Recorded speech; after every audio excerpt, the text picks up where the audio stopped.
Thank you for attending this year's Parents and Caregivers as Partners conference, and thank you for attending our session supporting MLL. Okay. Oh, and my name is Farisa Rahman, and I am a centrally assigned teacher with the ESL ELD department. I'm happy to be here. And I am Jen Frudenthal, Farisa's colleague in the TDSB Central ESL ELD department as well. We will start with our land acknowledgement.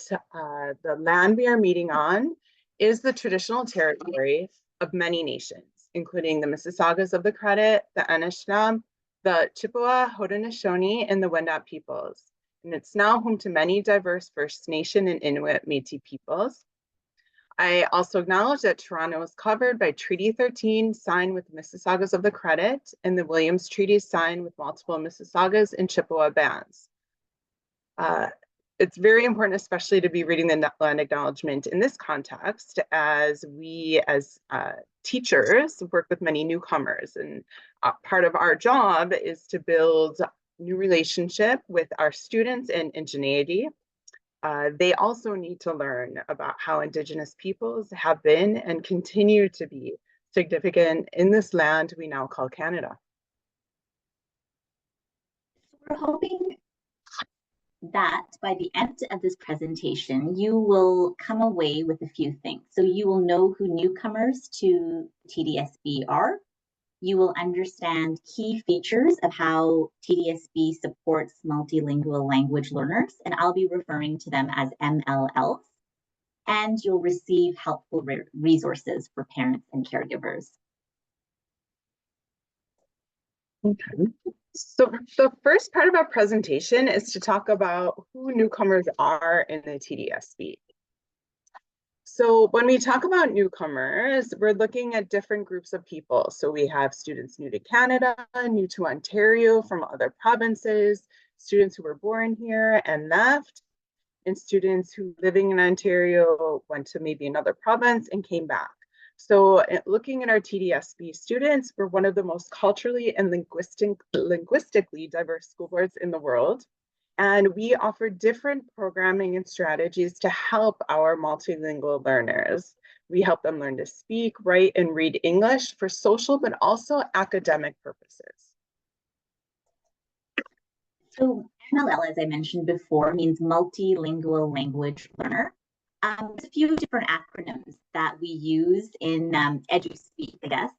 And I just wanted to sort of clarify or just note the difference between them. So ESL refers to a program for students who are learning English and had educational opportunities to learn literacy in their preferred language. ELL was a term that we used before, and we referred to English language learners. It's a term in the past. Sometimes educators will continue to use it, but now we use the word the term multilingual language learner, or MLL, because it really decenters English and it acknowledges that the majority of students in the TDSB navigate and use 2 or more languages on a regular basis. So really our goal as educators is to support English acquisition while we're supporting the students retaining their cultural and linguistic heritage. Next, we'll go over how the TDSB supports our multilingual learners. So we're going to start by talking about at the elementary level, and there's a few different models at this level. So when, again, elementary means JK to grade 8. And so one option is in-class support. So that means the ESL or ELD, that means English literacy development. These teachers working with homeroom teachers provide support with classwork and assignments. So homeroom teachers then provide accommodations based on language acquisition needs in all the subject areas. So many studies have shown that learning strategies which effectively support our ESL or ELD students are also effective in meeting the learning needs of many different types of learners. So a lot of strategies that we use for ESL, ELD development are also in line with effective classroom strategies, and also universal design for learning. Now, withdrawal support is another model, and that would be small group instruction for students working at early stages of language acquisition. So students are integrated in all other subject areas. They continue to receive accommodations and all studies outside of English. So there might be a teacher coming to gather a few students. I just had a conversation with them yesterday. She walks around, gets a group of students, and she works together in a smaller setting to help build language skills. So this looks like a complicated infographic or chart. So I'm just going to quickly walk you through what the significance is. So this basically speaks to MLL support in secondary schools, grade 9 to 12. The TDSB offers ESL and ELD programming to support MLLs. ESL and ELD courses count towards English credits that students need to complete the Ontario Secondary School Diploma, or the OSSD. ESL and ELD courses are not based on grade level. So for example, if an older student comes to the TDSB, they might be assessed at the ESL A level, so at the early beginner level of English proficiency. Students from grade 9 to 12 can take ELD courses as well. So one major advantage of taking ESL and ELD courses is the smaller class size. ESL classes are capped generally at 20, and ELD courses are capped generally at 16. So I'm going to look at the left side of that graph. So ESL subject courses. No problem. They go from the top ESL A to E, and they really focus on learning for academic purposes and getting proficiency in English speaking, listening, writing, and reading. Generally, to leave ESL programming, the school considers students' language proficiency in English. They consider the students' goals and aspirations, especially after high school, and they consider how many credits the students have accumulated. And finally, they consider the student's age. ELD is on the right side, and it's basically in the TDSB, it's referred to as LEAP, or Literacy Enrichment Academic Program. And LEAP is for students who had interrupted learning or gaps in their education before coming to the TDSB. So they might be coming from countries that had gaps due to war or political climate, etc. And then there are subject-specific courses. So you can see there are arrows that point from ESL level 4 to ENL, and ESL level 5 pointing to ENG 3U and 4U.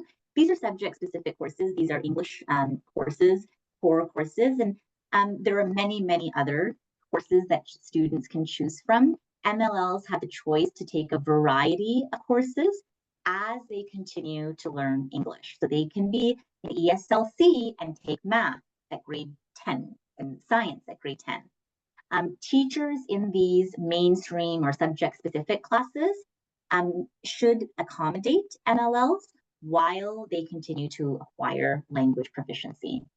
Thanks, Jen. Okay, so if you are in this session, you are likely a TDSB parent or caregiver, or perhaps staff, or have a connection to the TDSB community. If you do encounter people who are new to Canada, new to Ontario, and need support registering their child in school, here's what you would do. First, you would register. It doesn't matter if the student is elementary or secondary. You would register the child in a school based on address. However, at the secondary level, there are a few schools, such as our Greenwood Secondary School, advanced programming for students 18 to 21. We also have central interest programs. Those students would apply going in from grade 8 to grade 9. And next year, we will also have secondary schools without a boundary. These are programs as well for secondary students, where students would apply for them in grade 8. So they would apply for grade 8 to start in grade 9. But for elementary students, a few things to know. You would, for elementary and secondary, if it's not one of those specialized programs, you will find the school based on home address using this website through TDSB. Once the family registers online, and if they are having challenges registering online, I know especially for newcomers, that can be quite difficult depending on language skills. So you can also reach out to the school. We encourage families to go to the school to contact them to register directly, and they can help with that registration. So for elementary schools, a few things to keep in mind is that students are placed in age-appropriate grade level. So for example, if they are born in 2011, this year they are a grade 8. Sometimes what might happen is a student only finished grade 6 in their country based on age, but in Ontario, they would be in grade age-based cohorts. Another thing to know about elementary is that initial assessments are conducted in the school by an ESL or ELD teacher, and then this will be shared with the homeroom teacher and families' programming needs. Then support based on assessments are discussed with teachers, and this will vary depending on the individual needs of students. And this goes back to what I mentioned earlier about withdrawal or the student coming into the class to provide language support.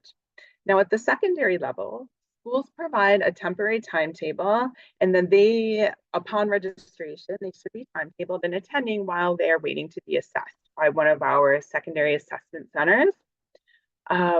Then after the student is assessed, they would come to our assessment office. We would do a math and English assessment. We would then share the assessment with the school.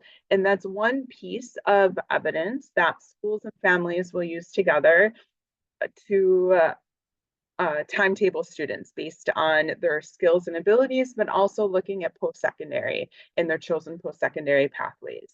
It's really important to us that student and family voice and choice are honored in selecting courses for our students. Also, families and students all have a right to stay in their home school, which is usually the closest school to where they live. And it's important that schools, they have the responsibility to support student based on learning needs. And that would also include our English as a second language courses. And at the secondary level, we also have a certain number of schools that have ELD courses or that LEAP program that Teresa was referring to. So we also have the TDSB multilingual services, and they offer an FLA or first language assessment. It's basically a comprehensive assessment of literacy and mathematics in the student's preferred language. Not all students get an FLA.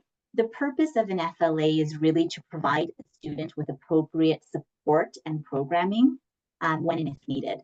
The school sends requests after the family gives consent. It's conducted in the student's preferred language, and the languages are listed on the slide there. And the FLA is conducted one-on-one between a trained assessment sort of educator and the student at the student's school.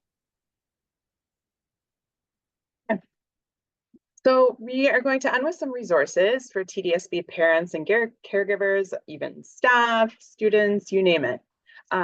So here's a few. So one thing that's really important for families to understand, I know oftentimes parents, when I'm with them and their students are with us for their assessments for the day, they say, well, how do I tell the school that my child's absent? This is a 1-800 number that's connected to your phone to record your student or child when they are absent. So it's really important to notify the school of any absences. Another thing we really encourage is for parents and guardians to come to our interviews, to connect with teachers, to introduce yourself to teachers when students are younger, but also even at the secondary level. So making those connections, I know as a teacher, I really appreciate parents reaching out to me, and I also connect with them. You can also join your child's Brightspace or Google Classroom. Teachers might have one or both. So those have a lot of information about assignments your child has done or will be doing, what has been submitted, what has not.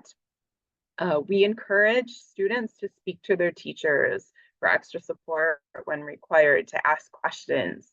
Also, our students, I know when I meet with them, I say it's so important to join clubs, find extracurricular activities. That's good to get involved, to meet people, and of course, to build language skills. And also, school council is a great way to connect within the school and to build some leadership skills. Other schools also have extra support. There might be lunchtime literacy or numeracy support. After school, some schools run this as well. Sometimes there's peer tutoring where students can connect with older students maybe to get that extra support too. So how to help your child be successful when you're at home? It's really important that education continues at home and doesn't just end when students leave at 3:15 or 3:30. So some things that you can do at home with your child is continue to use your preferred language or your first language, home language, lots of different ways to refer to that. Connect with your child regularly about their life. Help your child set goals for high school and after high school. And these links are hyperlinked to get information about that. Provide a positive learning atmosphere at home. So, help students eat healthy, manage their sleep schedule, when they're on their phones, and also try to get some exercise.